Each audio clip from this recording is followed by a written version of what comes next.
너무 민간에게 이런 주택 공급을 100% 완전히 의존해버린 이런 시스템이 지금처럼 비용이든 절차든 수요 위축이든 이런 문제가 생겨버린 상황에서는 100% 민간에게 맡겨놓은 부분으로 인해 가지고 주택 공급이 정말 절벽처럼 감소할 수 있다는 그런 상황이 생긴 거가 지금 정부가 빨리 대책을 내놔야 되는 그런 분야가 아닌가 싶습니다.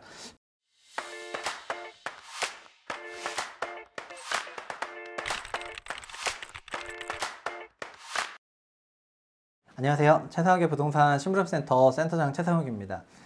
최근 재건축 재개발 공사비가 굉장히 급증을 했는데 거의 바야흐로 평당 1,000만 원 공사비 시대가 열린 것 같습니다. 일단은 이 이슈를 설명하기 위해서는 미분양부터 좀 점검을 해야 될 것 같은데요. 최근 들어서 미분양이 다시 증가를 하고 있습니다. 근데 미분양의 좀 스냅샷을 보면은 전국적으로 6만 세대 중반 정도의 미분양이 있는데 수도권 미분양은 1,160가구인데 지방 미분양이 53,000가구가 넘어가고 있습니다. 지방의 상당 부분은 대구가 만세대, 경북이 만세대이기 때문에 대구, 경북을 합쳐서 약 2만 가구 정도의 미분양이 있고요.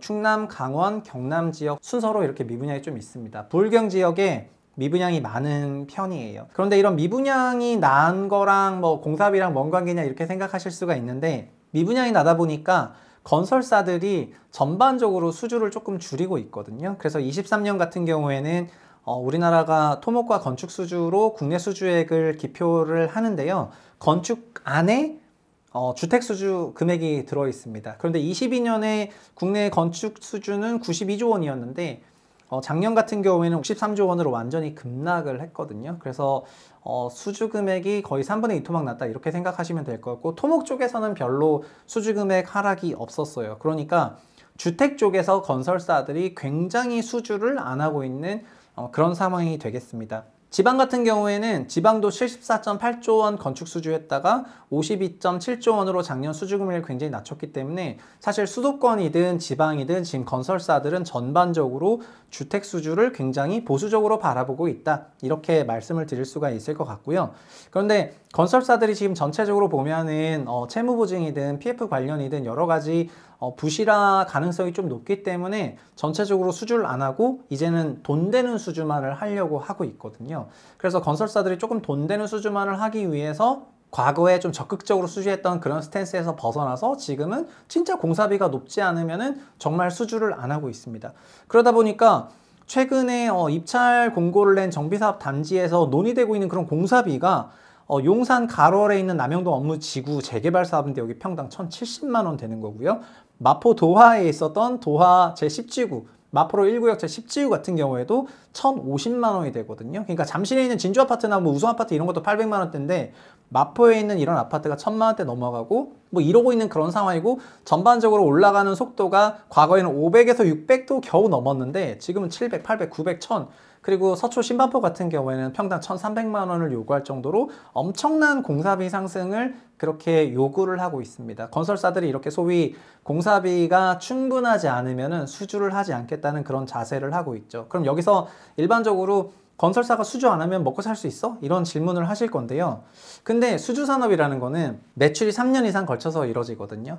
그리고 수주 잔고라는 게 있습니다. 그래서 수주 잔고를 연간 매출액으로 나누면은 이 회사가 현 시점 기준으로 수주가 없더라도 몇 년 갈 수 있는지를 얘기할 수가 있는 건데 지금 국내 건설사 대부분 다 3년 이상 갈 수가 있어요. 그 말은 뭐냐면은 1년 수주하지 않더라도 회사는 망하지 않습니다. 그냥 먹고 사는데 문제가 없어요. 1년간 극단적으로 수주 안 하고 공사비 올라온 것만 내가 선별 수주한다 하더라도 큰 문제가 없다는 말이 돼요. 그러다 보니까 만약에 건설사들이 집단적으로 금액이 낮은 수주를 아예 하지 않고 평당 700, 800 안 해? 1,000만 원 이상만 할 거야? 이렇게 나와버리면은 그러면은 정말 700만 원, 800만 원의 공사수주 발주하려고 생각했던 발주자 쪽에서는 시공사를 구하지 못하는 일이 발생을 하거든요. 그래서 최근에 소규모 재건축 사업이 그래서 1차적으로 먼저 초토화가 됐습니다. 가로주택 정비사업이나 소규모 재건축 같은 사업들은 대형 사업도 아니고 공사가 대형화되면 될수록 여기서 마진을 남기기가 쉬워지거든요. 공사는 같은 일을 여러 번 반복했을 때 효율성이 개선이 되고 같은 일을 한 번만 했을 때, 그러니까 일을 한 번만 했을 때는 어려운 거가 되는 건데 사람도 그렇지만 일 여러 번 하면은 쉬워지지 않습니까? 공사도 똑같은데 1층, 2층, 3층 올리다 보면은 나중에는 몸에 익어서 한 3층부터 35층까지는 쫙 올라가거든요. 근데 1, 2, 3층, 여기는 5층 건물, 여기는 2층 건물, 4층 건물 이러면은 공정공법, 공사기간 다 다르기 때문에 그런 공사가 난공사가 되는 거여 가지고 건설사들 입장에서는 기본적으로 뭘 컷하고 있냐, 소규모 재건축, 가로주택 정비사업 전부 잘라버리고 있습니다.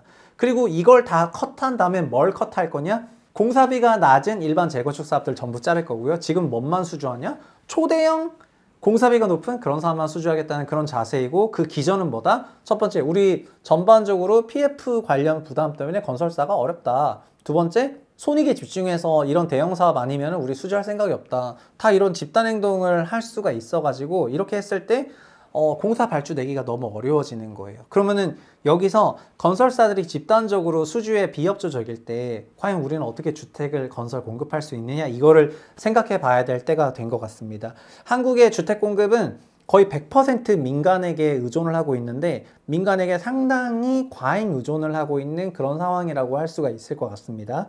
택지는 공공이 공급을 하죠. 근데 택지를 공급하고 나서 뭘 하냐면은 민간 시행사나 건설사가 여기 붙어줘야 돼요. 근데 민간 시행사나 건설사가 안 붙으면요, 지금 뭐가 문제냐면은 3기 신도시 공급한다 했잖아요. 3기 신도시에서 만약에 민간 건설사나 시행사가 안 붙으면 어떡하죠? 여기에 대해서 전혀 생각이 없다고 저 개인적으로 그렇게 생각을 하고 있고요. 그래서 주택연구원 같은 그런 데서 최근 들어서 이런 얘기들을 하고 있습니다. 무슨 얘기를 하고 있냐면은 3기 신도시를 포함한 여러 주택들의 공사 단가가 많이 올라가고 있는데, 그 올라간 공사 단가를 어떻게 풀 여러 가지 방법론들이 되게 필요한 상황인데 여기에 어떤 대책들이 나오고 있지 않고 있다. 그래서 우리가 원하던 그런 계획 물량을 이대로 공급할 수 있을지에 대해서 되게 의구심이 든다, 이런 리포트들이 최근에 주택 연구 기관들에게서 쏟아지고 있어요. 저도 그걸 읽으면서 공감을 많이 했습니다. 근데 지금 한국은 어쨌든 그렇게 깔아버렸기 때문에 택지는 공공이 100%, 그 다음에 주택은 민간이 거의 100% 이렇게 돌아가는 그런 방식이기 때문에 이거를 지금 당장 어떻게 고치기는 굉장히 어렵지 않나, 그렇게 생각을 하고 있습니다. 근데 국토부는 여기서 또 비겁하게, 이거 참, 제가 참 국토부 미안하다. 그때 국토부가 22년 하반기부터 우리나라 주택 공급 목표를 인허가로 하고 있거든요. 인허가는 공급이 아니에요. 인허가는 그냥 사업 시행인가 받고 우리가 이런 사업 하겠다 하고 서류상으로 컨펌 받는 거고, 실제 분양 착공하는 게 아니거든요. 주택 공급은 준공을 주택 공급이라고 해요. 그래서 주택 공급이 몇 호 된다는 거 가지고, 여러분 여기 영상 보시는 분 문재인 정부 때 주택 공급 많다 적다 계속해서 따졌던 거 다 기억하실 텐데, 문재인 정부 때 우리 주택 공급이 적지 않다 많다라고 얘기를 했었던 거가 그 당시에 입주 물량 기준으로 많다고 얘기했었던 거잖아요. 근데 현재는 많다는 기준이 인허가 기준이고, 인허가 기준도 못 지키고 있어. 그러면은 분양은 작년에 20만 호였단 말이에요. 그러면은 공급을 거의 못 하고 있는 상황인데, 앞으로 3기 신도시도 공급해야 되는 입장에서 실제 공급이 안 될 것 같으니까 인허가로 맞춰가지고, 인허가는 상상 공급이죠. 그러니까 이렇게 이제 계획을 세우는 게 말이 되냐, 이런 생각이 되게 많이 들고요. 지금 진짜 나는 정말 내가 진짜 국토부의 수장이면은 진짜 저는 전 근대적인 사고관을 이 부분에서 좀 하는지 모르겠는데, 하여튼 이거 진짜 아닌 것 같아요. 그래서 이걸 바꾸긴 바꿔야 돼. 지금 이대로라면은 정말 많은 건설 프로젝트들이 진행을 못할 그런 가능성이 너무 높아졌다, 이렇게 말씀드리고 싶습니다. 그럼 우리나라 이런 공사비는 도대체 왜 올라갔냐? 사실 그것도 결국에는 공사 단가가 올라가서 인건비만 올라가서 그렇게 생각하시면 안 됩니다. 왜냐면은 다른 사업에서 마이너스가 나니까 돈이 되는 사업에서 플러스로 벌고 싶은 거지 않습니까? 결국 여기 마이너스 나는 사업이 되게 많기 때문에 그거를 메이크업하는 다른 형태의 수익이 있어야 된다고 생각해서 여기서 좀 이익을 많이 내려고 하는 거잖아요. 그러니까 결국 여기 마이너스 나는 사업들이 있다는 걸 생각하고 요 문제를 어떻게든지 간에 서로 해결하려고 노력을 많이 해야지 되는 건데, 근데 이거는 지금 그대로 가만히 두게 되면은 건설사 스스로 얘한테는 돈 좀 빨아야 되겠다 이렇게 생각해서 완전 높은 단가 때려버리고, 여기 발주처는 그런 가격 협상력이나 경쟁력이 있기가 어렵잖아요. 이 건설사가 제일 전문가 집단이어가지고. 그러다 보니까 이런 상황에서 진짜로 그 머리 아파지고 상대적인 피해를 얻어야 되는 그런 발주처들이 많아지고 있는 그런 상황이 된다는 게 너무 안타깝고요. 그리고 올해는 어쨌든 26만 호 이상 분양 공급할 예정이거든요.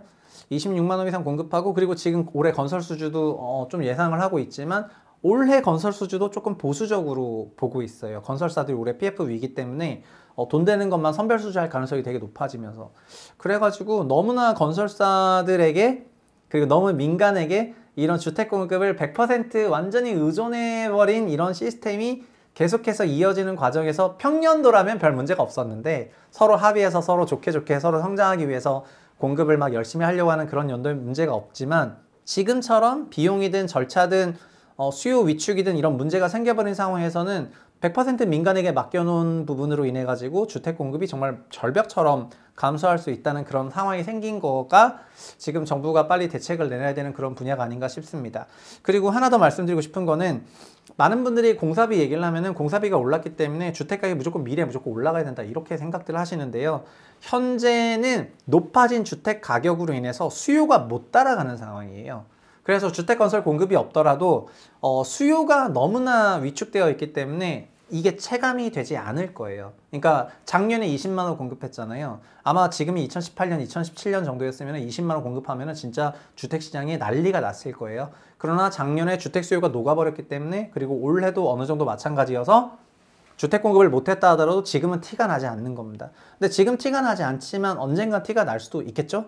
그렇기 때문에 그 미래를 대비해가지고 지금부터 정책들을 써야 되는 것이 맞거든요. 그래서 주택 건설 공급을 지금 못한다고 티가 안 난다고 이 문제를 안 풀어서 되는 것이 아니고 향후에 있을지도 모를 수요 회복에 대비해가지고 미리미리 이 문제를 풀려고 노력해야 될 것 같습니다. 그래서 국토부한테 일하라고 말씀을 드리고 싶습니다. 국토부 일해라. 감사합니다. 최부심이었습니다.